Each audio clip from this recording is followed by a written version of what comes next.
it rolling, Bob? Well, hello, boys and girls, and those in between. This is Chris Gregory, and this is Bob Dylan, A Headful of Ideas, Season 2. Is it rolling, Bob? Is it rolling, Bob? Well, hello again. So, as I've said in these podcasts, I'm also the author of a book called Determined to Stand, The Reinvention of Bob Dylan, and it can be obtained on my website, which is chrisgregory.org.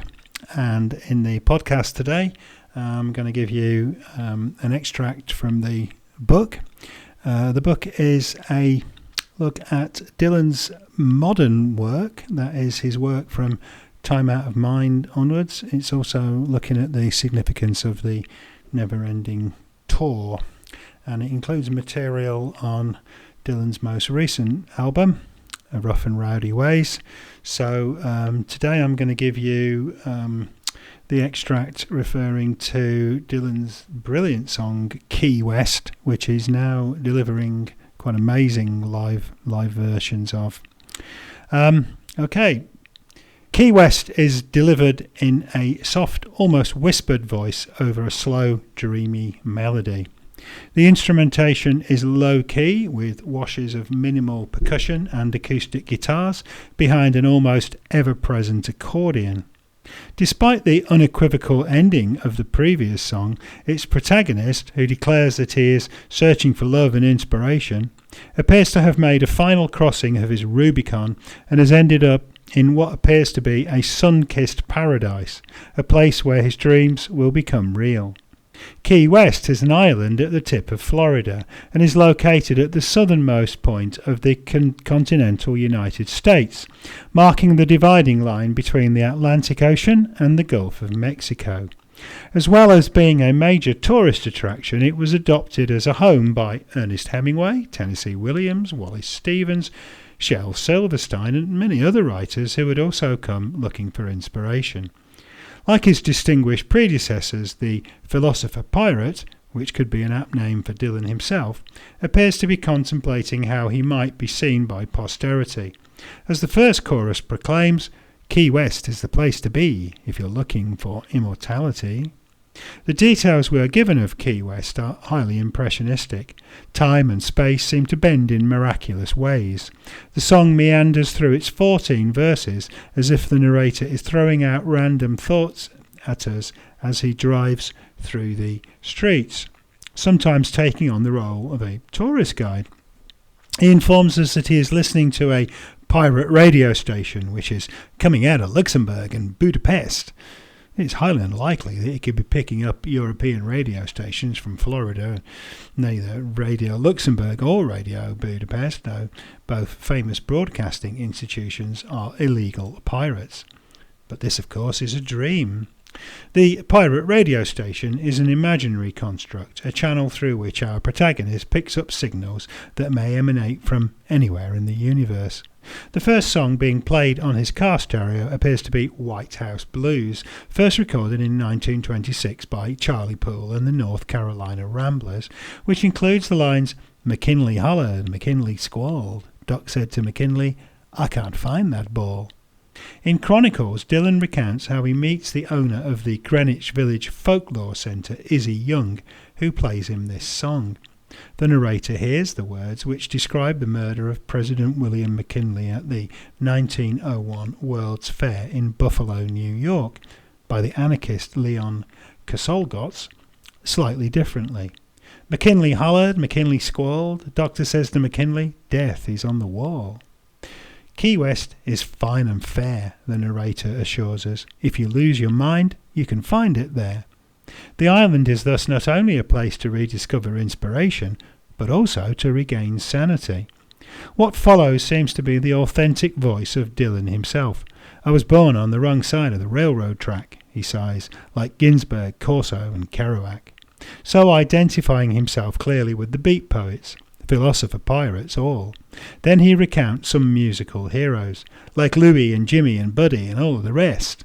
He seems to be referring to Louis Armstrong, Jimmy Rogers and Buddy Holly, all of whom he has paid much tribute to in the past.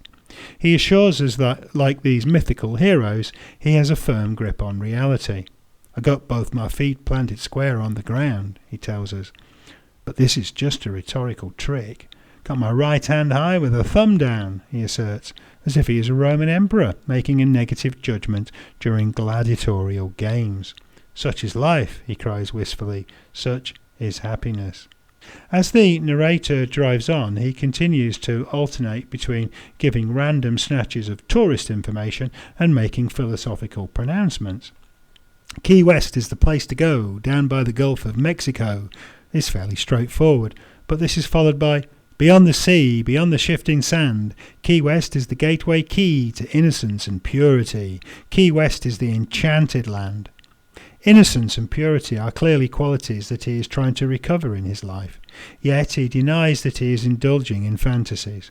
"I've never lived in the land of Oz," he insists, "or wasted my time with an unworthy cause."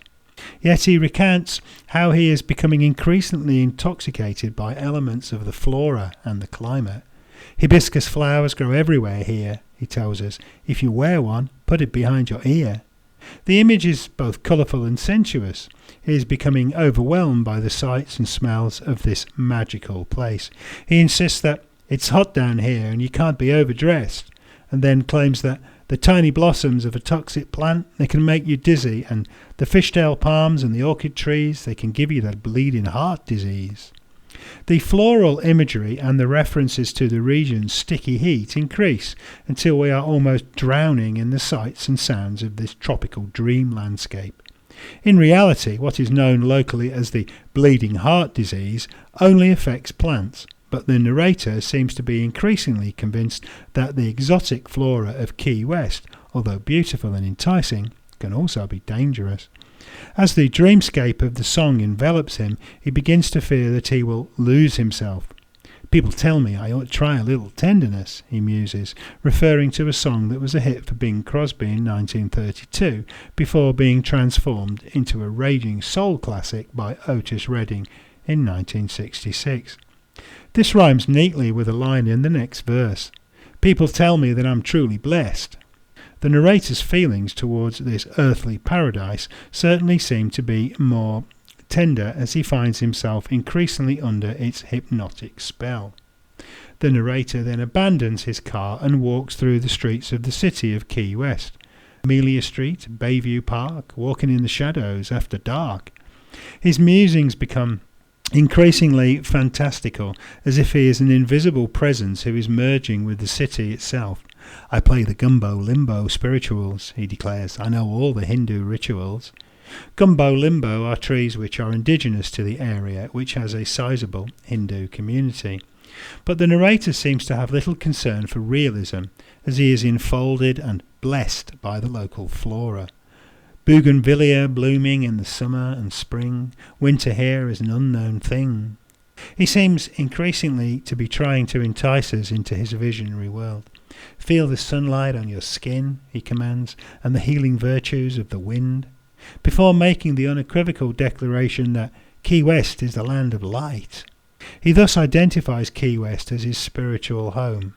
"Wherever I travel, wherever I roam," he tells us, "I'm not that far from the convent home," referring to the convent of Mary Immaculate, the centre of Catholic education in the area. He casually mentions that he is passing Mystery Street off Mallory Square, and drops in the interesting fact that Truman had his White House there. The street locations are accurate. The little White House in Key West was indeed used by President Harry S. Truman during the winter months in the late 1940s, and has been an occasional official venue in succeeding years. The next verse is the oddest in the song, and it seems at first to have little to do with the rest of the narrative. It begins, 12 years old, and they put me in a suit, forced me to marry a prostitute. We now be possibly expecting some kind of tale of tragic abuse, but what follows is merely gently mocking and decidedly light-hearted. There were gold fringes on her wedding dress. That's my story. but not where it ends. Still cute, she's still cute, and we're still friends. Here it seems is the 12-year-old Dylan at his bar mitzvah, the Jewish ceremony that proclaims a boy's manhood. After the boy has donned the tefillin, a small black leather box attached by a strap to the head, he recites the words of the prophets from the Torah. In this case, the boy appears to be reading the prophet Hosea, who, as Dylan mentions in Chronicles, was married to a prostitute. The gold fringes may refer to the decorations often traditionally attached to the Torah itself. In this bizarre, if rather charming transposition, Dylan appears to give a fleeting glimpse of his relationship with Judaism, a religion he seems to have been forced to adhere to as a boy, but which he still seems to have some lingering affection for. Finally, the narrator appears to be back in his car, as he has again turned into his pirate radio station. It seems that his trip to Key West has freed him from the shackles of thought that have previously weighed him down. He has found the key to eternal bliss, not in the tenets of any particular religious dogma, but in a location which he now proclaims is on the horizon line. The song then trails off without any dramatic denouement. The location Dylan evokes here is clearly a symbolic one, which could well be taken to represent his view of mortality and the afterlife. The narrator he speaks through is, as we have seen, partly a version of himself.